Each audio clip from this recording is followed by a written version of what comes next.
I got a Hatman story for you, Uh-oh. as well as a demon story for you. All right. So I'll start with the Hatman story. You guys can hear me all right, right?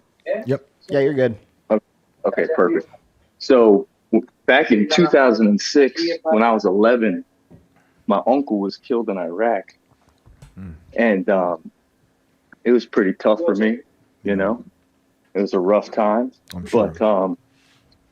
But on the night that he died, I was sleeping in my bed, and I saw like a shadow peek through my door, and it was just a guy wearing a hat. And I never really thought anything of it. I kind of thought it was maybe him, like in his uniform or something, because he was a Marine. Yep. But that same night, my sister had a similar experience Ooh. where she saw a shadow guy, and she said it was a guy in uniform with a hat, and she was only like 3 at the time. And she said like he was a shadow figure. She was screaming for my mom. Huh. And so my mom, she like just said out loud, because it woke the whole house up when she started screaming. So my mom, she was like, Josh, if that was you, you can't come to a 3-year-old little girl as a freaking shadow person. What are you thinking? And the next night, the same figure came back, but it was a rainbow, which we always thought was very interesting. But my sister once again woke us up freaking out and was like, he came back, but he was a rainbow. It was a rainbow. And then, so she went to go sleep with my mom.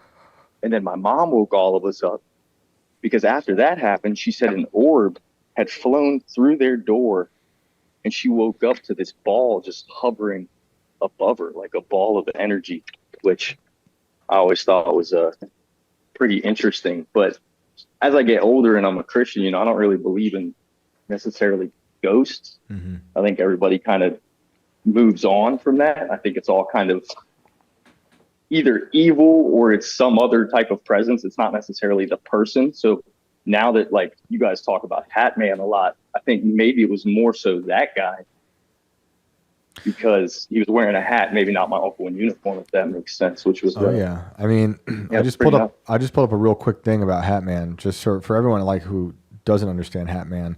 This is what I'm finding online, just a quick search. The Hatman, a shadowy figure often associated with sleep paralysis, is a figure reported to cause terror and is sometimes linked to trauma. He is described as a tall, dark silhouette, sometimes wearing a hat, and often appears during moments of sleep paralysis or when under the influence of certain substances. I don't think you were under the influence at such a young age. No.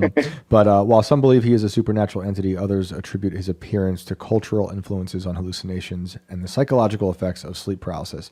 Now, doesn't sound like you were having sleep paralysis. No, that was my first experience with anything like that. It was pretty crazy. I mean, I've had sleep paralysis. Yeah. Like as I got older, I had it 2 times, and I'll just let people know, invoke the name of Jesus, and those suckers run away. Yep. I've never had it since being saved, but now I know. But people call in and say that, so that's good to know. But we've had lots of people call in this show's been on air for over a year now.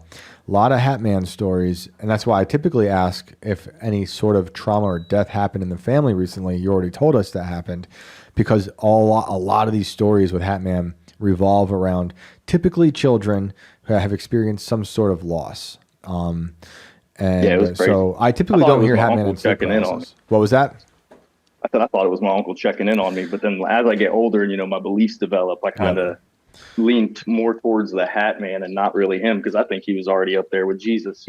Yeah, that's how I feel. I feel like the Hatman's some sort of dark entity that some sort of like, I was gonna say the word vampire, but that's not exactly what I mean, but he's like something that feeds off of fear and trauma. So what I think it was, I do think it was a dark entity, but I think what they do is they make you think, or he makes you think it's your relative or your loved one or whoever you care about. Because after this happened, my mom was a Christian, but she saw this ball of energy and had me and my sister reporting these things. So then she went and started seeing mediums. And there was this medium that was on TV, I forget his name, but they went to go see him, and like the guy basically came in with a bunch of details about my uncle, and then now she fell into that path. So I think it's a way for them to mislead and misdirect people. Was it like John Edwards? That's exactly who it was. Holy moly, I remember that show. She went on John Edwards, and I mean, the spiritualist movement really popped off in this country during the Civil War. Even Mary Todd Lincoln was doing seances to talk to the dead. Because, I mean, there's so much loss happening. People are losing their minds. And even though they were Christians and they, you know, and the Bible explicitly says, don't do that, people are having a hard time dealing with that trauma. I mean, it was insane. Oh, yeah. So absolutely. I understand that how people can go down that path trying to make sense of such a horrible loss. Oh, I'm sure it's really comforting. I know it really comforted my mom. But if you knew my mom now, she is not the same person she was then. And I think I think those things fed off of her, and you know, now she's kind of lost her mind a little bit. Wow. So, yeah, I mean, that's why I tell people to read C.S.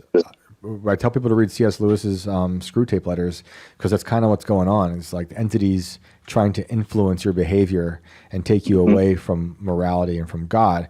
And they do it in subtle ways here and there, and they do it like in ways where it's like, well, this is good for you, right? This is going to be better for you. It's all deception. It's all deception. The master's the leader of deception, the head of deception, and they're going to do the same. Yep, that's it. But I got one more story for you. It's a real quick one. Go for it. And then I got to get back to work. Cool. Sorry for the beginning of this too. I wasn't expecting to be put on so quick. That's fine. But so I was in my car driving home. I used to have a really big addiction to weed, right? And just a lot of bad things that I used to do. And I had actually just watched, keep it PG, but we'll say Korn for all the youngins out there listening, but not the band. And but yes. Yeah, no, not the band. Gotcha. The inappropriate stuff. Gotcha. And I'm driving in my car going home, and a voice in my head, I hear it say, "Do not turn around. Stay focused on the road." And I'm like, and this has never happened to me. I've never heard a voice in my head before. So I'm like, what? And so I don't turn around, but I look in my rearview mirror, and there's a pale figure sitting in the back seat of my car. I have a Toyota Highlander, and it was in the very back row in the rear view. And I'm getting goosebumps just talking about it. But so needless to say, I locked up and I focused on the road now. Right now I'm listening to this voice in my head. Right. And the voice in my head just says, you know, you have the authority to tell this thing to go away and make this thing go away. So I invoked the name of Jesus, and I said, in the name of Jesus Christ, I rebuke you, depart from me, get out of my vehicle.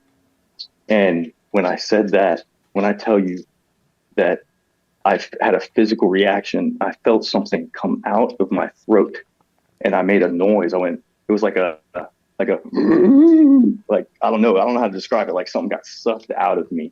Whoa. And that was the end of it. But when I tell you I got no sleep that night, it was the most terrifying experience that I've ever had. But it was also reassuring because, you know, I was able to go with the Lord and get this thing out of me and get it away from me. And ever since then, it's weird. I've been doing a lot better with those addictions. You know, I no longer do those things. So that's great. It's interesting how easy it was to get rid of those things after this instance. But yeah, it was a terrifying. I know you got to go, but you said you turned around and saw this thing? You looked at it in his face?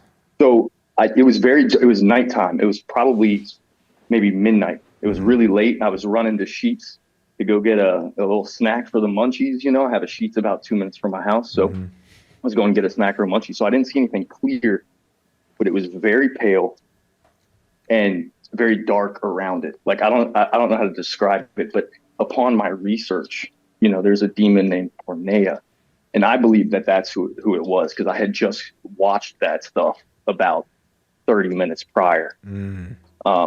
So that's what I think it was, but it was very scary. It was very pale. Like, you know, those movies where you see like the woman in a dress with a really pale face. Yeah. That's what it reminded me of. It was very similar to that. Wow. Well, that's an experience. Yeah, it was scary. It absolutely terrified me. Wild. But those are the two like main instances that stick out in my mind. I mean, I've had like faucets turn on randomly and stuff like that, but those are the only two where I actually physically saw something and physically experienced something. Well, when you're done putting electricity in this house, give us a call back at some point. Awesome. I definitely will. Thank you guys. Appreciate it, man. Have a good night.